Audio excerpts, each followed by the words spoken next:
Good evening, friends. It's nice to see all of you after a long hiatus of 2 years in physical presence of members in our meeting. We've had good meetings even when the COVID was at its peak or when we could not meet, so to say.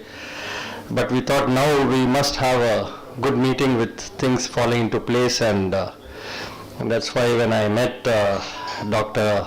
Deborah, requested her that she kickstart the proceedings for this year. And it's been good. And please sit down, so that we can start off thing. So once again, a very warm welcome to all of you. And we have an interesting talk and a presentation by Dr. Thiagarajan, and I'm sure all of you will go back with a new perspective of what heritage is all about and what DakshinaChitra is all about. How many of you have been to DakshinaChitra, the students? How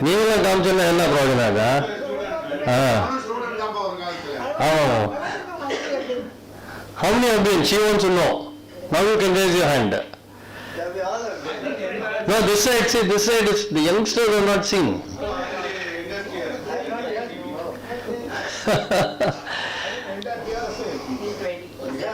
Yeah. I mean, that's history now. You will see what matters is these people should go, not us. She doesn't want us. So, okay. I would like to say that, see, it's all about how media is helping or not helping heritage. Yesterday, how many of you all saw the bulldozer rally? I didn't see.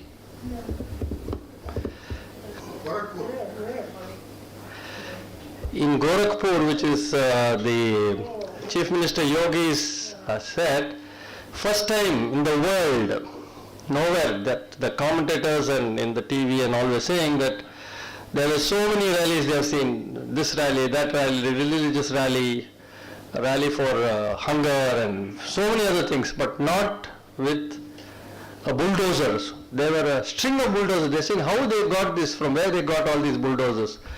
Almost 15, 20 bulldozers, and they're sitting on that, and the rally goes on. And it goes up and down like the, you sit in the exhibitions and the, giant wheel, So that was amazing. So, it's always a tough situation for anybody, particularly in heritage and all, because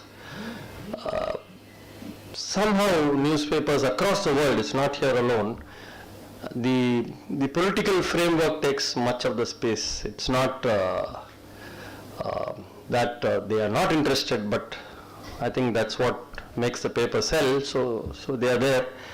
But let me formally again welcome Dr. Thiagarajan, Deborah Thiagarajan, and please request you to come forward and take your seat. So once again, a very warm welcome, and I'll start with a few quotes on heritage before I hand over the proceedings to Dr. Thiagarajan. Some interesting quotes which I saw. Our heritage talks about the roots of our nation. Preserving our heritage in India is critical for cultural and economic strength of the nation. Monumental heritage is more than financial heritage. Preserve it for future generations. Mahatma Gandhi has said, a nation's culture resides in the hearts and in the soul of its people. We have somebody who says, a people without the knowledge of their past history, very important for all of you. Origin and culture is like a tree without roots. And finally, Steve Berry says, a concerted effort to preserve our heritage is a vital link to our cultural, educational, aesthetic, inspirational, and economic legacies. All of the things that quite literally make us whom we are.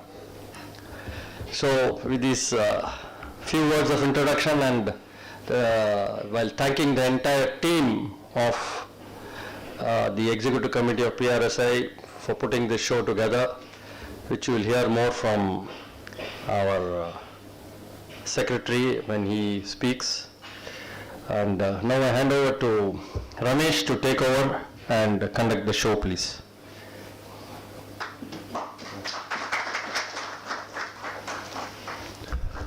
Thank you, Chairman. A warm welcome to the Speaker of the Day and PRSI members and students from Stella, Vaishnava and Wales University, MOP Vaishnava, Satyabhama. PRSI, for the benefit of young students, is about 50-year-old organization. All the communicators from the corporate media are part of this apex body. PRSI is spread over entire country, close to about 45 chapters, and every year there is an annual mela where all best of the speakers, experts from the industry converge, connect and share their wisdom. In short, this is all about PRSI, and I request all of you to be regular in the meeting so that you will get to know more about PRSI and benefit from this apex body. With this, I welcome Mr. Daniel to formally introduce the Speaker of the Day. Before that, with the bouquet. Yeah. Okay. Ma'am, may I request you to.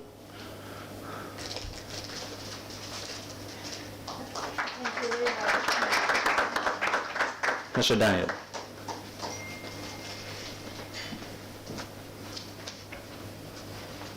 Thank you, Ramesh. Good evening, everyone. It's my privilege today to introduce our chief guests and speaker, Dr. Deborah Thiagarajan. Most of you know. Anyway, I'll just read out a few things out of all her contribution in this field of heritage.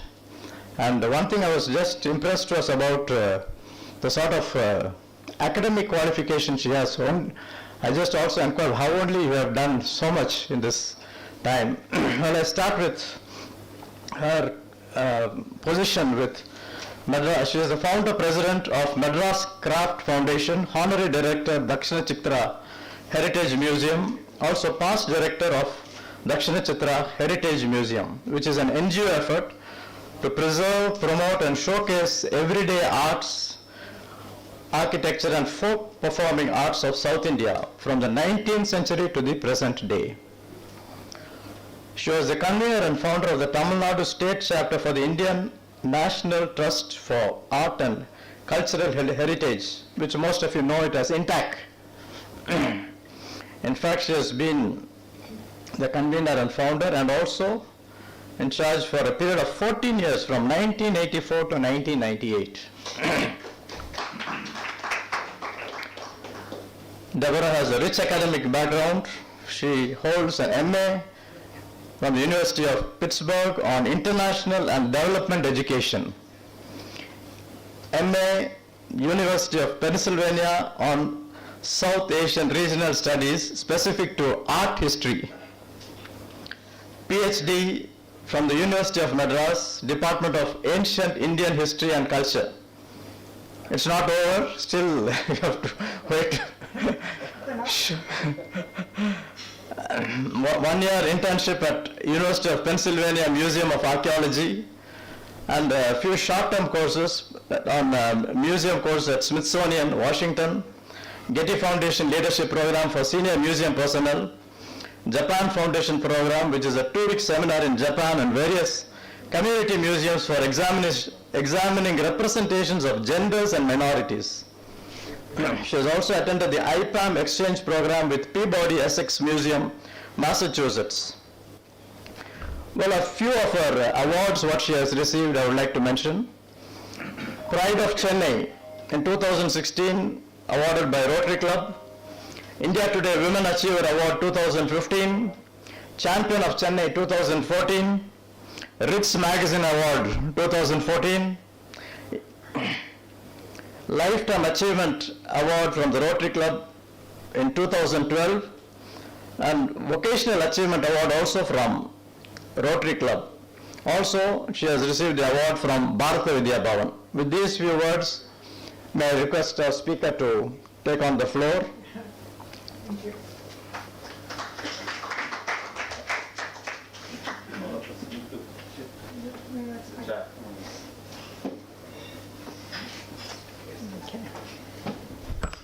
I was very happy to be here. Thank you, Satyan, for inviting me. You didn't give me much time to prepare, however. But we all know that media is absolutely crucial to the preservation and promotion of heritage, because only media has the ability to forge perceptions in people's minds of the value of heritage. And this is very critical. Now, maybe for our students, I'll say what exactly is heritage. According to the UNESCO Covenant, there's material heritage, which is buildings and monuments, but not just that, it's whole neighborhoods, the whole context in which heritage occurs. And there's intangible heritage, which are the skills that people have that if they're not promoted, if they die and they're the only ones with the skills, then that is lost for posterity. And India is facing a lot of vulnerable crafts and performances. Kuriyatam, for instance, it's Sanskrit performance. Weaving, handloom weaving. Tremendous skills of weaving the weavers have, but no son of a weaver wants to be a weaver. No child of a craftsperson, but mainly sons, want to be a craftsperson. So we hope that women will take on these areas. That would be very important. And then there's ecological heritage. And that, of course, is what we're most concerned about with planet warming. The water bodies, our forests, our birds, agriculture, food. That's a major topic nowadays because our food sources are becoming smaller and smaller and smaller. There was a man who I listened to a talk he did research on different vegetables.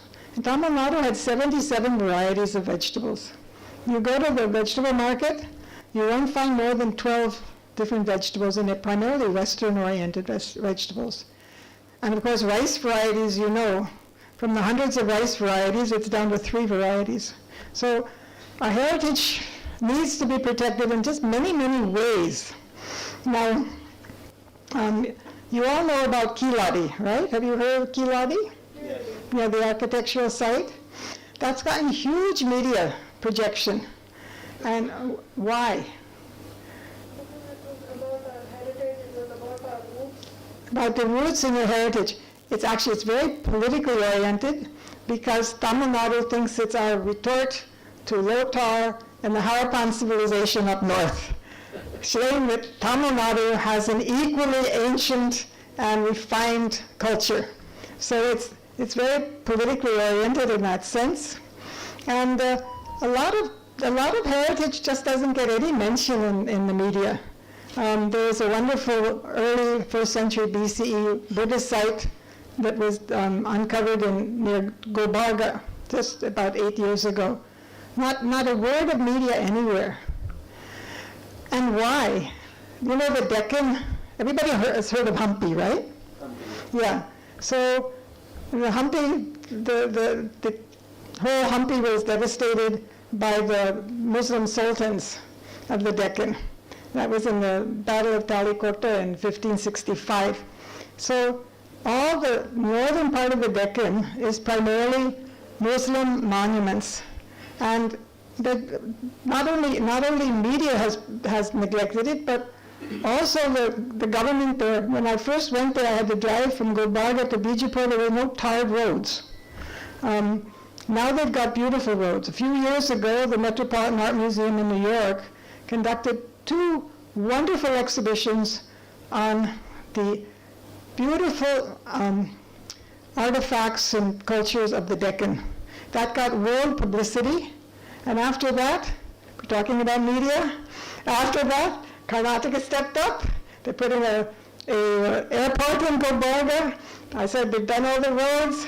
They suddenly realized, wow, we have a major tourist site right here. And of course, there are wonderful Hindu monuments also. The Chalukyas did fabulous stuff. Patadakal, Aioli, Badami. It's all, now it's getting attention. Before there was no attention. So politics does have a lot to do with media. And I think we have to go through that. When I took over as the chairman of INTAC, we decided that we would do the waterways. We wanted to clean up. We wanted to do something with the Coombe and the Buckingham Canal and the Adia River. And this culture is basically a reflection of our ecology. And so I organized collaborations with so many different organizations, and we did programs and processions, and we collected over 900,000 signatures, 1 rupee a signature, which we used to fund the campaign. And that was to be given to the government. So we got wonderful publicity on it. And then, after a while, all the publicity sort of died out. I was a little naive. You see, Rajiv Gandhi, when he was Prime Minister, he was the head of INTAC. And when he was no longer the Prime Minister of INTAC, who wanted to give much in the media for cleaning up the rivers, particularly after the AIADMK came in? So politics and media, as Satyan said, they have a nice relationship. And so, getting back to Heritage of Madras, one day, S. Mutaya, you know S. Mutaya, right? And we went down to CMDA. We had prepared a whole list of heritage buildings, and we wanted the government to have a law which would protect these buildings. 45 of them were government buildings, so you said you start with the government buildings. And really, they looked at us and they laughed. They said there are only 5 people in this city who care whether any building comes down. And we're a democracy, so we can only do what the people want us to do. So of course, no law. 25 years later, a sort of a law came, but it's not really implemented. So I went back. This is a little bit about the origins of DakshinaChitra. And I did some homework. I did some reading. And I discovered that it was in the 1960s that all the people's movements for preservation took place. I mean, there was some preservation before, but there were mass movements and protests in Europe, the US, Australia. I don't know what happened in the East because I didn't study that. So then I realized you really do need a people's movement. If people have to be interested in their heritage. And if they're not, nothing is going to happen. And so coming from the West, I guess, I thought, well, if you put everyday heritage in an upmarket setting, maybe people will stand up and take note of it. And so that was the idea of DakshinaChitra. Then I spent 3.5 years in basically in villages. I worked in the Tamil Nadu Nutrition Project as an anthropologist, and I was also hired to evaluate the efficiency of the midday meals program throughout the state. And I've been here a long time, so this was in the 70s. and I was in villages every day. So I was in contact with masons, jewelers, weavers, all kinds of people, all women, and folk performing artists, everybody. So I spent my life basically for almost 3 years in villages. And that was, I would say, the most enlightening experience I've ever had. Because you really don't know India if you don't know rural India, truly. The creativity that we have today has actually come from rural India. It comes into the city. And this was in the 70s. There's still a lot of ambiguity coming out of colonialism. It takes time to set your mind, set from going from one culture to another. And there was a lot of disappointment in the artisans of the villages because they felt that they weren't appreciated. They felt that what does an artisan want? He wants dignity, he wants respect. That's even more important to him than a lot of money. But when I came back, when we moved to Madras, I was living in Coimbatore at the time. I felt that there had to be a platform for these artisans and the folk performing artists, and there should be something which will preserve all the aesthetics. There's a certain culture that's there in the village, and the architectural models that we have at DakshinaChitra, they represent the ecology of certain areas, and they're authentic houses. We buy them and we take them down and we reconstruct them. So anyway, creating an awareness and also understanding that heritage can disappear overnight within 50 years. And you see now in the villages, it's very hard to find, first of all, it's very hard to find a thatch house. You find mainly cement houses now. And in other parts, like in Andhra Pradesh, very hard to find anything but a cement house. So, and of course, people do want to live well, so that's fine. But then something from the past should be there.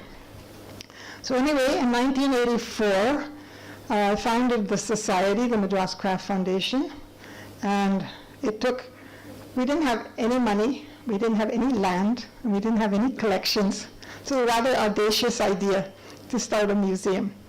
We took until the end of 1990 for land. The state government finally gave us land, and then we could start to build. And we got a grant for over 10 years, from 1991 to 2001, 1.49 crores we got from the Development Commissioner Handicrafts. And I told them, I said, whatever you give me, I will match 2-to-1 by industry and the community. And I told the people I went to for fundraising, whatever you give me, I will match by 1 rupee from the government. And so that worked, and we raised, and not just me, we were a whole set of volunteers. And all of the volunteers raised money. I mean, I'll tell you, Madras was a wonderful community, because all these men, these professional men, I was just telling someone, the senior engineer from L&T worked with us for 8 years. You know, a senior vice president from Metalbox who set in all our administration systems, a senior cost and chartered accountant who did all our accounts and set in our financial system. All these were volunteers, you know, and not that they were wealthy, but they just felt, okay, this is something we can do, and they were committed to culture, really. And so we had a lot of people helping us. And we opened in January 1997. This is our 25th anniversary. We've been around for 25 years, which is really quite a feat considered how we started. So together, as I said, we raised the money to put it up. And then we opened, and we made all these elaborate programs. This was the volunteers. One for Dastara, one time we brought in a mother elephant and her baby. And then the poor Mahuti kept saying, we have to leave, we have to leave. I said, we haven't had the procession yet. And then the baby fell asleep. And you know when a baby elephant falls asleep, he doesn't sleep for a few hours. He sleeps for 24 to 48 hours. And we couldn't get him off the Lord. They were so furious with us that we wouldn't move them. But so we had all these programs. We didn't have many visitors. And that's what I meant Satyam Bhat. Because what would happen is we would get all these programs ready about 3 or 4 days before the event. So there was no time to do any media. So I contacted Satya and I said, you got to help us. We need some media coverage so we can get visitors. And he said, well, I'll help you, but I need all information 1 month before the program. So for our staff, 1 month, we have to do things in advance. So anyway, I don't remember, 2 years you were on retainer, but he got us disciplined. And not only that, now you know what we do? Right up from after that, when we do our budgeting, every department, education, programs, curation, they have to give a full year budget. And so that means that they have to think in advance of what are the programs they're going to do. Because only then does it work. And so he got us started. And I guess I should show you a bit about the slides. I can't read without my glasses. Today, before COVID, we had 250,000 visitors. So the first year, I think we had 8,000, and now we have 250,000. COVID was tough for us. We were closed for over 12 months. We have 71 staff. We paid them full salary for all 12 months. We had brought in a house from Kerala to build, and we bought all the wooden artifacts, and we built it up to the plinth, but all the money for building the house went for salaries. So now we have our hands out. How do we get money to put up the rest of the house? And we were just offered a house from Coorg, an Einmane from Coorg, which is quite a wonderful thing that we're going to bring in April. Then again, we have to build it. So this is what it looked like in the beginning. There were no trees, there was nothing, it was all sand. And we were given it without an entrance. Can you believe it? And so it took us 7 years to get the person in front of us to give us land. He said, no, it's ancestral land, I can't sell it. So it was difficult. So this is the Kerala house. Now we just had rains. So the canals were full. Now why do we have canals at DakshinaChitra? Because after we got the land, let's see if I blow a baker. This is the site now. After we got the land, I went one day, it was in December, and it had poured rain, and the whole bottom of the site was flooded. Our architect was Larry Baker, so I called him, I said, you have to come, I don't know what to do. So he took, you don't need all of this. That was for that project. But he came and he took the lowest part of the section and he dug it lower and raised the other, and that's why we have canals and everything. Before, we used to have water in it at least 3 months of the year, because that was actually the water table. Now it lasted about 2.5 weeks from the last rains. This is a Chettinad house. This is a Tamil Nadu street. So what we've done is we've tried to put the houses in the context in which they were. This is a Brahmin street you see on the left, and it was from Buttapandi, and from the Tinnevelly side. So one house is actual, and the others are open up into a gallery. And this is inside the weaving house from Kanchipuram. This Ayanar shrine. This is a Calicut house, a Nayar house. And in each of these houses, we've interviewed family members, and this house particular, a woman who's older than me, she grew up in it, and she told the whole story of what it was like to grow up in a house like this. This is a North Indian house, a Deccan house from Ilko, and the weaving from Ilko. I'm actually a textile fanatic, so I have three looms and 3 different weavers. We have a full-time weaver, a Kanchipuram weaver we have at the center. This is the kitchen there. This is a Chikmagalur house. It's a Muslim trader house, and this tells the story of, oops, I'm not pressing anything. The Chikmagalur house tells the story of Islam in South India, and how the soldiers and sailors came over from 1st century BCE, and they had to wait for the winds always to go back, and of course there were no hotels. So generally they married South Indian Hindu women, and in the southern districts of Tamil Nadu, there's the kinship terms are the same for Hindus and Muslims, and they're very integrated actually. This is a weaver's house from Andhra Pradesh, from Nalgonda.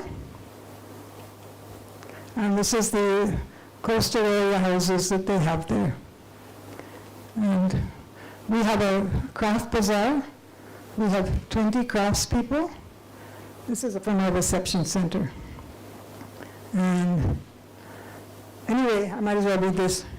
Right in the beginning, we did a survey of all our visitors, and they said, we don't want to look at objects, we want to do things. So we want an experience, and I think that's true even much more today than it was then. So we started 20 activities that anybody could do. And, you know, from weaving with palm leaf to rock printing to even cola making, many, many different things. And that's made us very popular. And kids love it. We have a special education area for kids also. And we have, again, we get about 50,000 children. So we're constantly working on different programs. And then we bring in at least 20 to 25 folk performing artists every year. Tomorrow we have a ceremony where we're giving a Lifetime Achievement Award to an absolutely wonderful, innovative shadow puppeteer from Kerala. And he's here with his troupe, and he'll give a shadow performance. It's at 4 in the afternoon, if anyone wants to come. And again, we brought the craft and the objects which were used during those times and put them in the house. So we tried to put them in context. On the left, Ram Velu, he was full-time at the center, and Tower Books just did a beautiful publication on him because he's a wonderful, creative potter. He's getting old now. And K. Savannah Weaver, he's also a brilliant weaver, was a what do you call it, independence fighter during the Prakash. He goes to schools and does workshops. And Begum, she's also very innovative. And our craftspeople get taken all over the world also. So the other visitors will come and they'll say, gee, we're doing something in Dubai, would you like to come? And then they go. And we have a glass blower, he's gone all over Europe. And I don't know, you saw those two, the two Toba women, they were just in the newspaper yesterday. 2 of them got an award from the president of India. They sing actually, they're quite amazing. And also we brought in a Sadir dancer who's in her 80s, and Kanama. And no one had ever brought her in or given an award. So we gave her an award, which she was so thrilled with, and she got the Padma Shri this year. So she said that more than the Padma Shri, I'm so thrilled with the award I got from DakshinaChitra, because that was the first award I ever got in my life. And we had all the Kanchipuram dancers come, because people don't know the traditional styles of Sadir before Bharatanatyam. And we have a ceramic center. These are just some of the crafts that I said, the folk performing arts we bring in. So many, what a rich tradition there is. I mean, we have all these school programs, and I don't want to do finance and budgeting. And we do, these are actually corporation schools. The corporation sends us a batch of corporation schools every, you can read this, every week, and once a month we train corporation school teachers how to bring in heritage. How do you make heritage and history interesting? And we have an arts management program for postgraduates. It's a full one-year program where now applications are open. It starts in July. It's called the MCF Chola Arts and Museum Management Program. It's funded by Chola. We give a 10,000 rupee a month stipend to each student. We take only 10 students. They have 2 days of academic courses, and 4 days they work in the departments of the museum. So they learn how does an organization run. This is one of some of the arts management students. 2 of our students have received Fulbright fellowships, and almost all of them are working in positions in the arts. Usually a lot of the kids, when they come in, they know they want to be in the arts, but they don't know quite what they want to do. And so this program helps them. By the end of the year, they really know, first of all, they get more confidence. We make them work. I wish they'd read more. We have a wonderful 15,000 book library. One of our interns is running a 6-month archaeology course, which is running it with the superintendent of archaeology, and we have participants from all over the world. And our intern, Yara, she's really good. And this is Stephen Eckert from the Smithsonian. He's came 3-4 years in a row to work with our education department and also to work with our interns. So we reach out across. We've done programs in Sweden. We've done programs in Canada, in the U.S. with collaborations.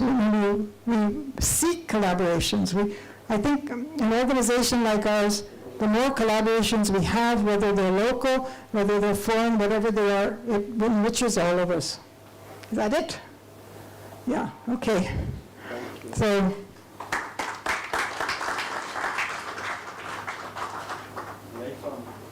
I think, what I didn't say is how COVID has changed the world, okay? And truly, we all have to adapt. The museums have to adapt. We did online programs, as you did also, all through the pandemic. And we're looking at augmented reality, virtual reality, to see what is it we can do. The founder of the Kochi Biennale, Bose Krishnachari, he's going to do be the curator for our next exhibition. He's agreed to do it. And, well, you know, it's a big challenge of what we can do and how we have to change. And people are changing very fast. Okay. Thank you.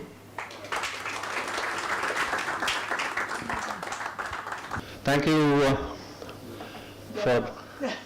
for taking us to DakshinaChitra again.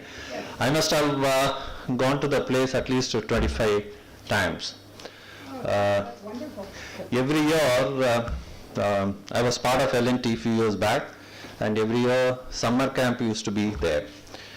And all of us used to take our children there and have fun. And every time I go, I find a new dimension. And recently I saw this is open to small functions and weddings. Very nicely conducted. And now she says that AR and VR, combination of this with history and heritage, it will be a fabulous experience. Thank you for giving the insight of the germination part. Not many people knew how you fought and built this space. In spite of being there for 25 times, I never knew this fact. Thank you for that. And as a token of our love and affection, I request Mr. Krishnan, our past chairman, to present a memento, please. Thank you so much.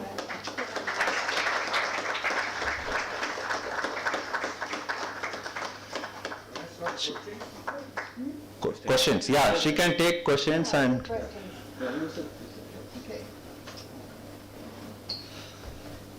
Good evening, Dr. Narayan Tirumurthy. How are you reaching the arm on me? Is it high strata oriented? No, How are you positioning it? No, not at all. Actually, our visitors are primarily middle class, and again, all the corporation schools, village schools are free. We have one day a year where we do a Grama Makkal festival, which is all free to villagers, and we have all kinds of games which they love. It's completely tailored to them, and we also have a special English program, which we teach people. It's a digital program with a screen, but it's 130 lessons. So we teach speaking English to villagers. We'd love to be able to use it for teachers, because teachers need it just as much as the kids. Because those who teach English in a lot of the village schools don't know any English. And we'd like to reach out more with training. We did do training with folk performing art groups also. And as I said, we do, we need grants for this. So actually the Muttukadu group, I must say, has been very generous. And then we had some wonderful training for, we're learning through the arts for village kids. We're from Tirupurur, from Kanchipuram, from Kovalam, and we had a session, we had 10 sessions per group every Saturday morning for 10 times, and then afternoon another group. The schools like the girls separately and the boys separately, so we have a separate group for boys and a separate group for girls. Yeah, no, we're surrounded by villages, so we really need to be inclusive. In fact, that's one of our goals, is to be inclusive. So, yes? Which heritage you feel being protected in Tamil Nadu? If the Chettinad house is being well protected? In Chettinad itself? Yeah. I was married to a Chettiar, unfortunately he passed away, but you can only protect a Chettinad house if the family members want it protected. And like our family house, we just renovated it at a cost of 60 lakhs. So if you have 10 members and they don't want to pay for that, in fact, earlier on, one of my husband's cousins said, let's just pull it down. But you don't get any money really when you pull down a house, you get very little. And yeah, because they're joint family houses. So, but one good thing has happened is that some of the families are leasing out their houses for hotels. And there's a wonderful hotel in Kadiyapatti, which is near, no, not at Karakudi. Kariyapatti near Madurai. I don't know how close, it's near Tirumayam. You know, there's a fort and there's a temple. No, it's Pudukkottai district, I think. Not sure. But anyway, there's a main road from Karakudi that goes to Pudukkottai. And those are the very wealthy houses. There were 4 sides to Chettinad, north, south, east, and west. And when I came long ago, first of all, the north would marry with the east, and the south with the west. But they wouldn't, all 4 wouldn't marry. So now all 4 marry. As of sometime in the 70s, they all started marrying. There are only 123,000 Chettiars all over the world. So they're not many.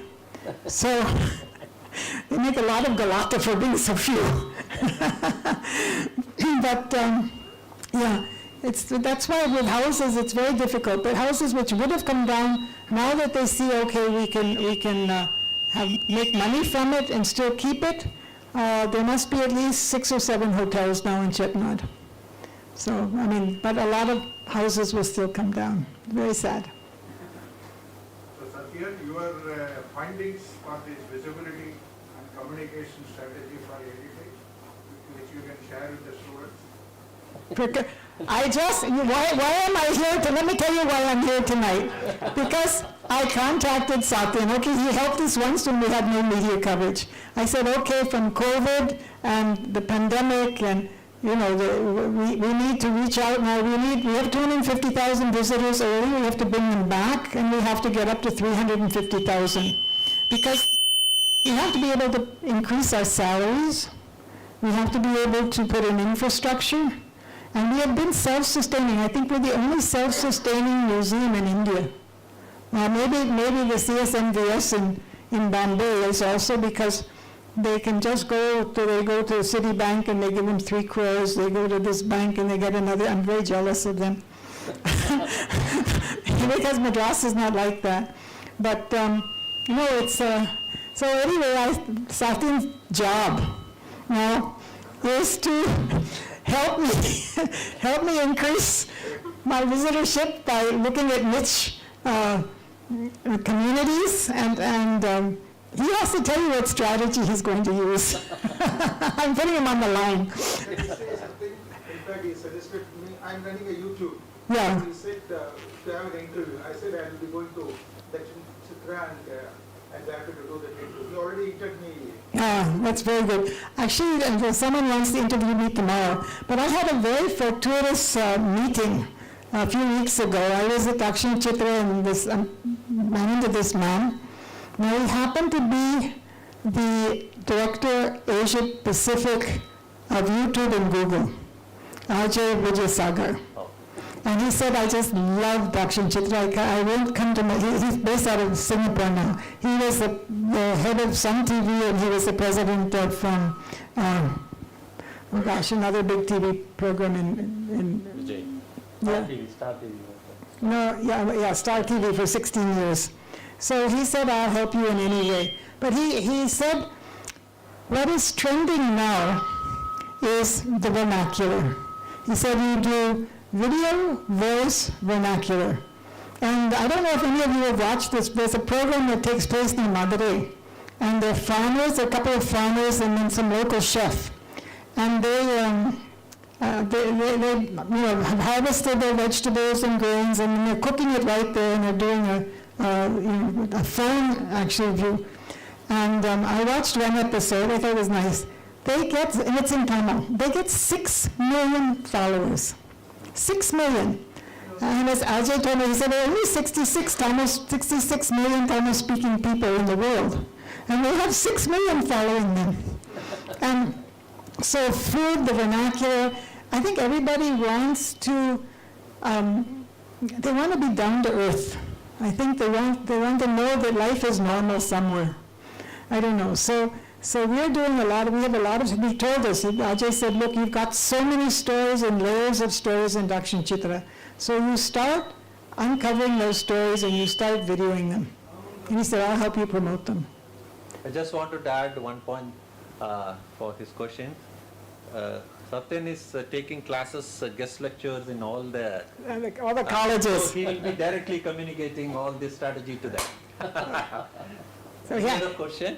So I'm really putting him on the line now, because he's made me be a speaker here. So anyway. Provoke the students to ask. Yes, that's what I wanted to say. You must ask some questions. No, don't tell me you have no questions at all. You don't get scared. See, the moment you sit tight, then progress is halted there. But one thing Yes, please. Good evening, ma'am. Great for the meeting, ma'am. Thank you. It's like, I'm Rajiv from MCC College, ma'am. It's like people like me who are really lazy to find some classes, ma'am. We are like, I'm just interested in some classes like pottery and sculptures and all those things, ma'am. But I don't know where to learn these stuff and where to get to this. How to do it. Yeah, ma'am. How to do it, ma'am. It's like, where should we find it? Especially lazy persons like me. Yeah, come to DakshinaChitra and take a look. But one thing I would like to urge all of you, including you, you have to read. You cannot just skim the internet and think that you've learned, because we need content.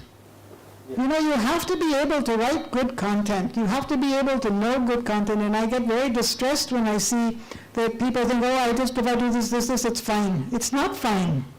You know, we need thinkers. We need people who think and reflect. That's very critical. Boys particularly. Do you have a program for the family outing, like bring the children there and show them? We do. We have special activities for kids, and we actually have guest houses too, so that if somebody wanted to spend the night with their children, then we have special programs and activities for the children the next day. Yeah, we do. Yeah, please. Good evening, ma'am. I'm really excited and thankful for that. This is Padmashri Balakrishnan from MOB Graduate College. And my question to you is, what made you choose southern part of India as your primary focus for art and television, while the rest of the country is equally Yeah. What made you No, because there's so much done in the north, and the south is very underrepresented. And I was married to a South Indian. I live in Tamil Nadu. In fact, When Hegde was the Chief Minister of Karnataka, he offered me land to do it outside of Bangalore. But then I thought I have to go back and forth and I have kids, how will I do it? And then actually Tamil Nadu is my home. Yes, yeah, from this side. Somebody from here, some question, come on. MOP is silent. They'll go home and think about it and say, yeah, I could have said this and I could have said that. Come on, Stella. Come on. You MOP has asked, you ask. Whatever it is, see. Myself, Abhirami from Stella Maris College. Yeah. You can remove the mask. 1 minute, yeah. My question to you is, what kind of campaigns did you conduct for bringing visibility for DakshinaChitra in Tamil Nadu? What kind of campaigns? Basically, no, because of Sati. And what we did is when we have a program, we have to do a good write-up. That's why you have to read and you have to be able to write. And we send it to the press. And we find that when we get to the Tamil press, we get many, many more visitors than when we have it in the English press. But we're very happy. I mean, we're actually very grateful to the Hindu and the Express because they do cover a lot of art and heritage, and they've always covered our programs. So those are the campaigns we've done so far. Thiru, just to answer your question, and the Students are here. Yeah. Now the focus will be on the social media. It's not going to be only the mainline media, the traditional media, Yeah.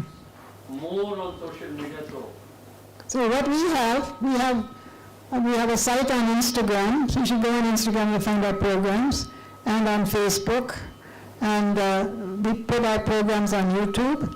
So, and of course WhatsApp for people like me, and then email is, my publicity person is an ex-intern. She said, but nobody goes on WhatsApp. I said, we all my age go on WhatsApp. And we put our programs on YouTube. And now we've taken a decision that every program we do physically, we will put it on YouTube. Yeah, we'll put it on social media also. But it takes time. It takes editing, videoing. It takes a lot of effort to do that. You need really good people, actually, to do it.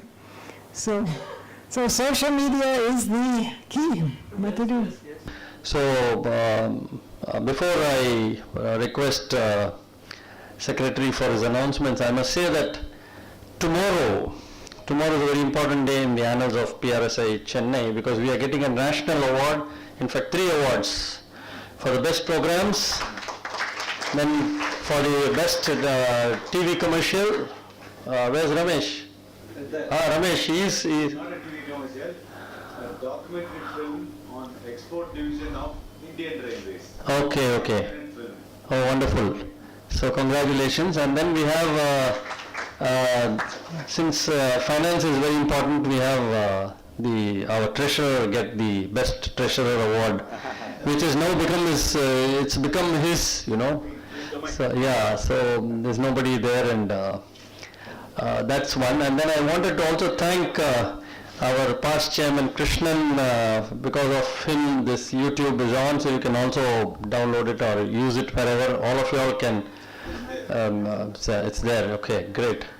And thank you, Krishnan, and also Abdul Qadir, who put all this together, quietly sitting on there. You know, he's a typical PR man. See, they say in PR it's like sugar in the coffee or tea. You know, you can only taste it, you can't see it. This is a perfect example of that. Yes, Chennai Petroleum, yeah, from Chennai Petroleum. And thanks to all the members for making this meeting such a marvelous meeting, and of course to the speaker. But the formal vote of thanks will come from Thiru, while the Secretary Muttu will present the next programs, and he'll tell you about what's happening. Yes, sir. Can you just bring my mask? Yes, please. Yes, please. Our next program is scheduled on March 25th. Our past chairman, veteran R.D. Rajan, is going to make the presentation. The venue will be the same thing. Now I request Thiru sir to make the formal vote of thanks. Please clap. To give the present duty of vote of thanks. Nice to see the doyens of our PRSI. Dharan is there, our CPCL, Kadar answers, Danny is there. They're all veterans. The two young guys worth mentioning are this Balay Balu and that Satyabhama, Rajadi Raja. Very positive entrepreneurial members, and they are the future of PRSI. And Satya and others will have less worry down the line. And Madam DT, Achi, we can call, she spoke very aptly about the need for preserving the Deccan culture. Her stint as an intact chairman should have been very lively and useful. She has got the grasp of the real India, that is the villages. And for a Madras Credit Society, which is founded in 1984, if I am Madras Craft Society is founded in 1984. It has been a long journey, and she has created very many award winners, including the Kannamma of the latest Padma Shri awardee, 8-year-old. And the next turn should be to the Guru. Shishya got Padma Shri, and Dr. DT should get Padma Shri. DT Achi. And these are all the days changing in Delhi culture. It's Padma Shri is not bought, it is conferred. Correct. It is conferred deservingly by the present regime, and let us hope it moves further like that. 25 years of society is another feather in the cap, and our chairman Satyan is enabling them in his own way. I have been there as a Rotary member and also part of PRSI National Conference, where we took all the North Indian guys. I was made to sit in the Chettinad house with the Kilijosiam, and all the guys were all asking all the questions to the to that guy, and he was telling in Tamil, and I tried to translate it into my known English and Hindi. The PowerPoint was very informative, and the textile fanatism of Dr. Achi Doctor is very much visible there. She is in fact biased towards the textile division also. Nice to note 4 coties are fully encouraged, and it has also includes 2 Fulbright scholars, which is a pinnacle of glory. And as Satyan said and other seniors like Ramesh said, Ramesh has been with the L&T, and they are one of the, along with Ramana, one of the important enablers for DakshinaChitra also. And social media marketing is very, very apt. I request all the students to concentrate on that also, as you must ask more questions. கேள்விகளை நான் கேட்கட்டுமா நீ கேட்கட்டுமா ஐயோ எனக்கு பதில் சொல்ல தெரியாது கேள்விகளை நான் கேட்கிறேன்னு ரமேஷ் அது மாதிரி நீங்க நிறைய கேள்வி கேட்கணும். That alone would be useful. So you must provoke the speakers.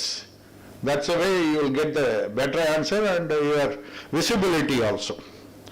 So we also have to thank a good number of students from Satyabhama, MOP Vaishnav College, Stella Maris, Wales University, and also those who are students at heart. And I also have to thank the media people who have come here, and also our YouTuber Krishnan, and of course the elders like Danny, who have laid the roadmap for all these programs, is worth mentioning. So hope this new year we have to move further forward as chairman, and our Balu, our Satyabhama and Ramesh has said, to move towards more physical meetings. And the next meeting is slated on 25th. What is the topic? How to write a book. How to write a book. R.V. Rajan. And thanks for attending this, and we thank the hotel management for giving us a good tiffin, and also all the people who enable, including our camera guys and our presenters and the audio people, live streaming guys also. It's gone across the world. The Eastman photographers. Eastman photographers.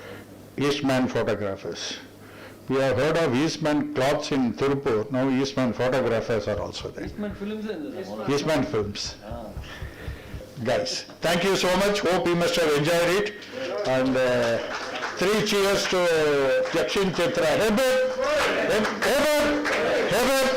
Thank you.